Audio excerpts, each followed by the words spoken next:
नमस्कार दोस्तों, ऑप्शन ज्ञान चैनल में आप लोगों का स्वागत है। दोस्तों, आज बहुत दिनों के बाद मैं दोबारा से अपनी कुछ वीडियो आप लोगों के साथ शेयर करने जा रहा हूँ और कोशिश करूँगा दोस्तों फिर से हम लोग कुछ ना कुछ सीखते रहें। तो ध्यान रखिए दोस्तों, यहाँ पे मैं किसी स्टॉक को बाय सेल की रिकमेंडेशन नहीं कर रहा हूँ, केवल मेरे कुछ एनालिसिस हैं, जो मुझे नॉलेज है वो मैं आप लोगों के साथ अपनी थॉट्स आप लोगों के साथ डिस्कस कर रहा हूँ। आज जो मैं देख रहा हूँ दोस्तों, डाटा पैटर्न के शेयर्स के बारे में कुछ समझने की कोशिश कर रहा हूँ।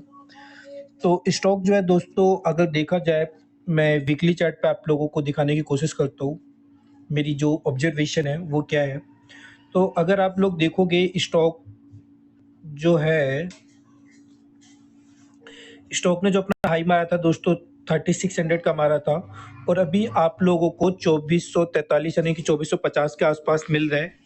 और पिछले हफ्ते में इसका वॉल्यूम आप लोगों को दिखेगा कि जुलाई के बाद, मतलब अगस्त सितंबर अक्टूबर, और अगस्त सितंबर अक्टूबर के बाद इसका अब तक का सबसे ज़्यादा वीकली वॉल्यूम देखने को मिल रहा है। तो और नीचे से एक बाउंस बैक दिख रहा है। तो यहाँ पर ये स्टॉक काफ़ी स्ट्रॉन्ग मुझे लग रहा है।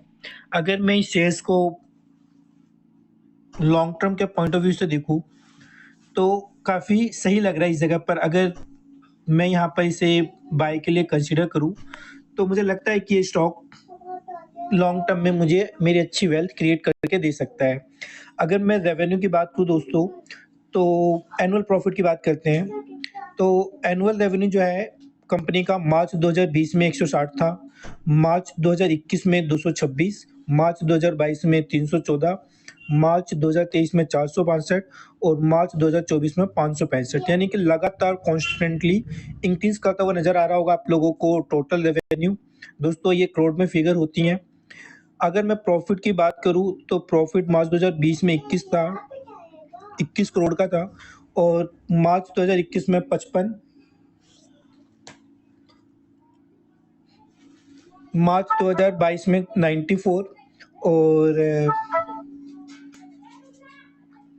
मार्च 2024 में दोस्तों 181 हो चुका है। तो मतलब रेवेन्यू भी इंक्रीज कर रहा है, साथ में जो नेट प्रॉफिट है वो भी इंक्रीज करता हुआ आप लोगों को नजर आ रहा होगा। अगर हम और इसके फाइनेंशियल्स में हमारे पास हमें कुछ रेशियोज मिल जाएंगी। रेशियोज के ऊपर आते हैं। आरओई, जैसा कि आप लोगों को पता है कि 20 के ऊपर होना चाहिए। तो मार्च 2020 में 13.7 था, मार्च 2021 में 26। ये थोड़ा सा जरूर डिक्रीज करने को दिख रहा है। ये यहाँ पर हमें लग सकता है कि नेगेटिव पॉइंट है, लेकिन मार्च 2023 से मार्च 2024 की बात करूँ, तो यहाँ पर मार्च 2023 में 10.6 था और अब 13.7 है। अगर आर ओ सी ई एनुअल की बात करूं, तो दिख रहा है ना, आर ओ सी ई, ये भी हमारा 20 से ऊपर होना चाहिए। तो मार्च 2023 और मार्च 2024 में ही ये 20 के नीचे है, अदरवाइज उससे पहले तो ये ऊपर ही रहता था। तो ये भी एक हल्का सा कमजोर पॉइंट है। शेयर होल्डिंग पैटर्न की अगर मैं बात करूं दोस्तों, तो यहाँ पर प्रमोटर की जो होल्डिंग है वो 42% है और पब्लिक की जो होल्डिंग है 34% है।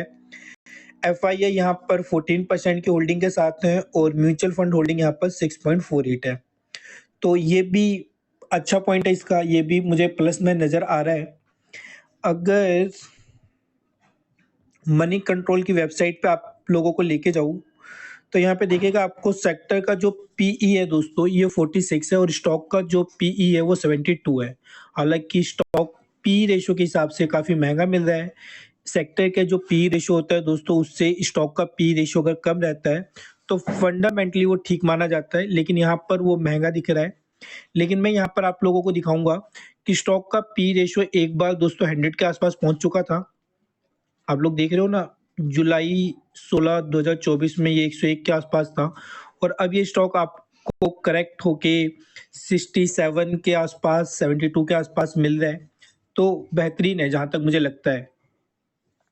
अगर मनी कंट्रोल की वेबसाइट के हिसाब से यहाँ पर शेयर प्राइस फोरकास्ट की बात करूँ, तो ये बता रहा है कि इसका जो हाई है वो 4135 यहाँ से इनको लगता है। मीन इसका 3011 नजर आ रहा है और लो की बात करूँ तो 2109 नजर आ रहा है। यानी कि अगर यहाँ पर कोई अपना एसएल 2109 के आसपास रखता है, तो उसे 3000 के टारगेट और 4135 का टारगेट देखने को मिल सकता है। दोस्तों ध्यान रखना, ये कोई रिकमेंडेशन नहीं है, ये जो भी मनी कंट्रोल की वेबसाइट और जो भी मेरे पास कोटक ऐप है, उसके हिसाब से ये मेरी अपनी पर्सनल रिसर्च है केवल। तो ये मैं यहाँ पे कोई बाय की रिकमेंडेशन और सेल की रिकमेंडेशन नहीं कर रहा हूँ। केवल मैं एक ऑब्जर्वेशन बता रहा हूँ कि यहाँ पर अभी स्टॉक आपको 2450 के आसपास मिल रहा है। नीचे इसका जो लो दिखता है वो 2109 का दिखता है और इमीडिएट जो मुझे लगता है कि 3000 या 4135 इसे 1 साल के अंदर शायद देखने को मिल जाए। तो ये केवल एनालिसिस है हमारी। तो मैं कोई सेबी रजिस्टर्ड पर्सन नहीं हूँ दोस्तों।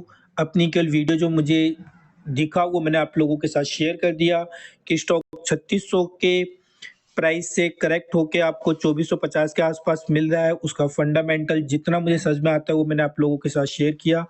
तो इन्हीं सब चीज़ों के साथ दोस्तों मैं अपनी वीडियो को समाप्त करता हूँ। उम्मीद करता हूँ आप लोगों को ये वीडियो पसंद आई होगी और आप लोगों के लिए काफ़ी फ़ायदेमंद होगी। इसी आशा के साथ जय श्री राधे।